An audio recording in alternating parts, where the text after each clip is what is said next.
Good evening, sons and daughters of Zimbabwe.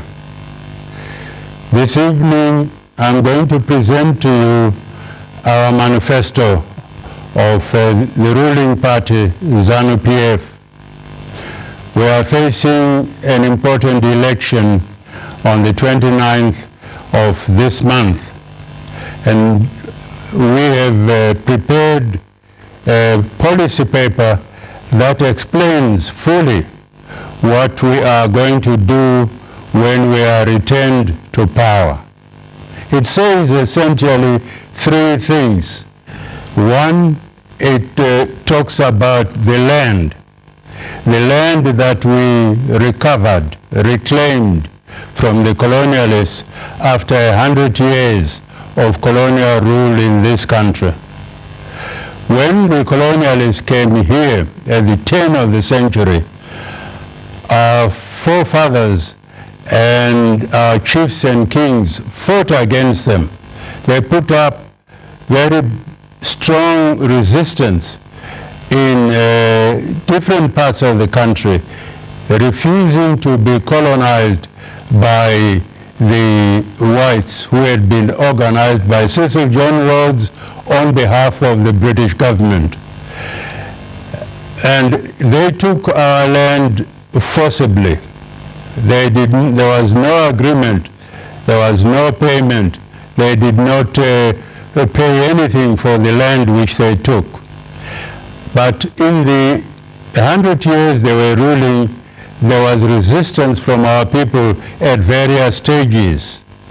And finally, in the Chimurenga battle, Chimurenga 1, Chimurenga 2, and now in Chimurenga 3, we fought back and defeated the white settlers, the colonialist rulers. We defeated them. That is why they organized the meeting at Lancaster House in 1979. We went to Lancaster House and signed an agreement whereby the power will be retained, will be reclaimed by the indigenous peoples, by ourselves. But in the agreement at Lancaster House, we told them that they will not be allowed to keep the land which they took. We wanted to make it clear, and our leaders, both Comrade Mugabe and Comrade Nkomo, made the position of the Africans very clear to the world and to Britain that they will not pay for the land that we are going to get back. But if they provide the money themselves, that's up to them. And since then, we have been fighting for this land, and now it's in our hands. We have enacted a land reform program which guarantees that the land is given back to the indigenous people who will use it to the best of their knowledge and the best of their experience. This is a very important step in the history of not only this country, but of Africa as well.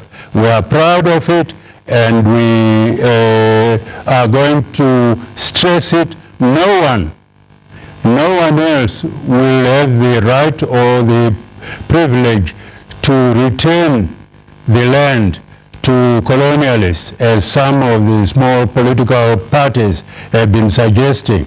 They will not be allowed to return it to the settlers and the colonial rulers. That is one aspect that is stressed very much in this manifesto. The second principle that we stress very much is the question of sovereignty, of our right to rule ourselves. We have stressed this several times, and President Mugabe is on record as saying Zimbabwe will never be a colony again, and that is the bottom truth It will not be colonized again. We will govern ourselves to the best of our ability and to the best of the knowledge and understanding of our people. We will not allow big powers, small powers, or others to interfere with our independence and with our sovereignty. The British have been trying hard in the last 10, 20 years to reverse the process of independence in Zimbabwe.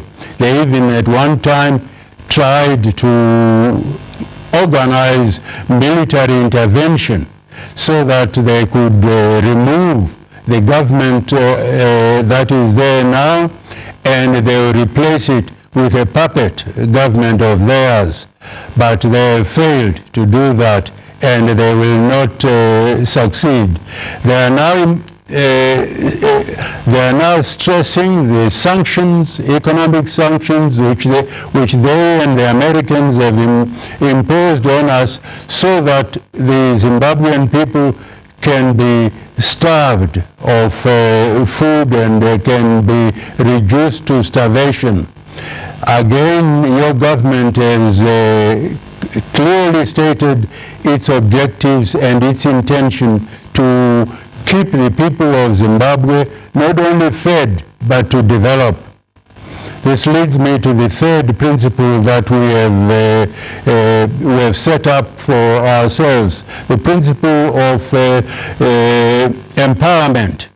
We want to empower our people to develop in different ways.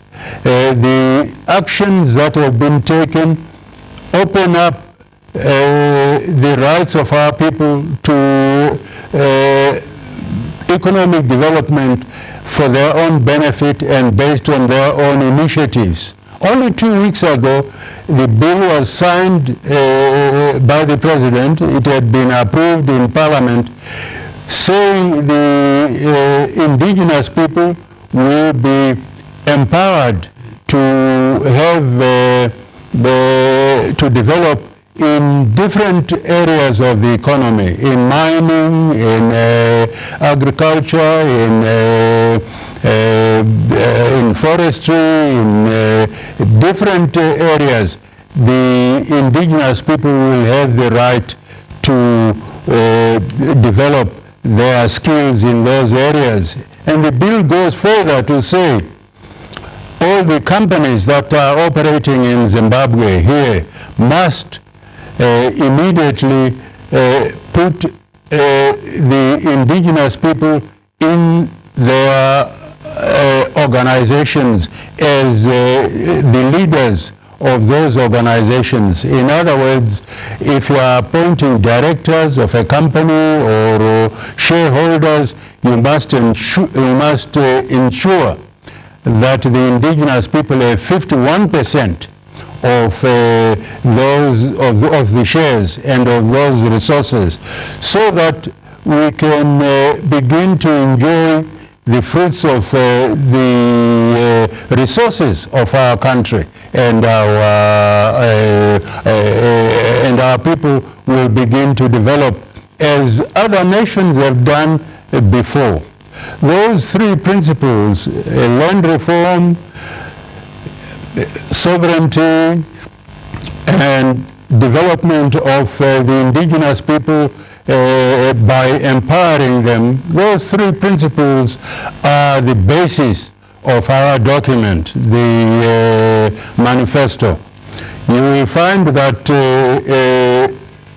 those principles are the basis of the development of our nation and our nationhood. And none of the small political parties will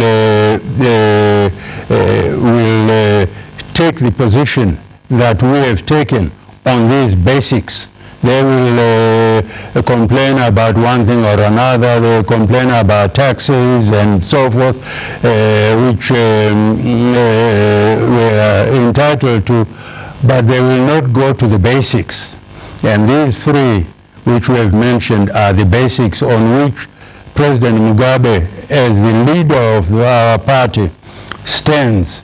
He has demonstrated efficiency, commitment, and ability to rule this country, and he has the interests of the people at heart, and he is also capable of tackling these basic issues which other parties have been unable to do in the past, and which we know they are not able to tackle. The British and the Americans have been fighting against us all the way, but we will not give in. Mugabe will not give in to their wishes and their desires.